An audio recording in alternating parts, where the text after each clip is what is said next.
જમ્મુ કાશ્મીરમાં ઇસ્લામિક આતંકવાદીઓ દ્વારા નિર્દોષ હિન્દુઓ પર થયેલા કાયરા હુમલાને લઈ જમિયતે ઉલમાએ હિન્દ દ્વારા પલસાણા મામલતદારને આવેદન આપ્યું.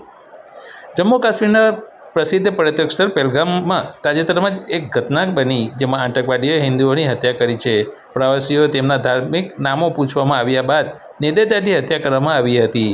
આખા રાષ્ટ્રને આઘાતજનક અને આક્રોશિત કરવામાં આવ્યો છે. આ હુમલામાં 3 ગુજરાતીઓ સહિત 28 લોકોના મૃત્યુ પામ્યા છે.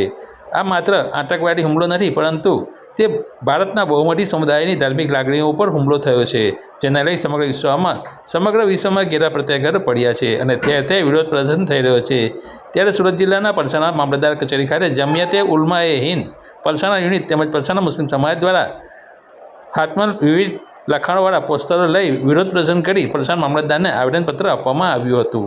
તેમજ આ હુમલામાં મૃત્યુ પામનાર મૃતકોને મામલતદાર કચેરી ખાતે 2 મિનિટનું મૌન પાડી શ્રદ્ધાંજલિ આપવામાં આવી હતી અને આપણા દેશની એકતા, અખંડિતતા અને સુરક્ષાને નુકસાન પહોંચાડવાનો પ્રયાસ કરી રહ્યા છે તેવા આતંકવાદીઓ પર કડકમાં કડક કાર્યવાહી થાય તેવી માંગ સાથે વિરોધ દર્શાવ્યો હતો. મારું નામ છે અનવર મિયા મીર મિયા શેખ, રહેવાસી તરાજગામ, તાલુકા પલસાણા, જિલ્લા સુરત. આજરોજ અમે પલસાણા તાલુકાના મામલતદારશ્રીને આવેદનપત્ર આપવા માટે આવ્યા છે. એનું કારણ એ છે આવેદનપત્રનું કે જમ્મુ કાશ્મીરની અંદરમાં થયેલા આતંકવાદી હુમલાની અંદરમાં જે શહીદ થયા છે અને જે ઈજાગ્રસ્ત થયા છે એમને શ્રદ્ધાંજલિ આપવા માટે આવ્યા છે. તેમજ આ કૃત્ય કરનાર જે આતંકવાદી છે એમનો કોઈ ધર્મ હોતો નથી અને એ આતંકવાદીઓ એટલું નીચ કૃત્યો કરેલ છે.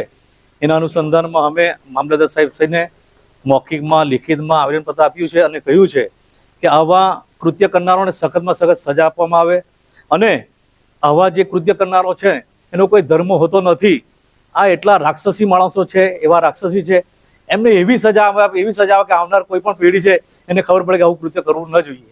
એના માટે અમે આવ્યો છે. કઈ સંસ્થાઓ દ્વારા અમે જમિયતુલ ઉલમા પલસાણા યુનિટ છે અને મુસ્લિમ સમાજ પલસાણા તાલુકા.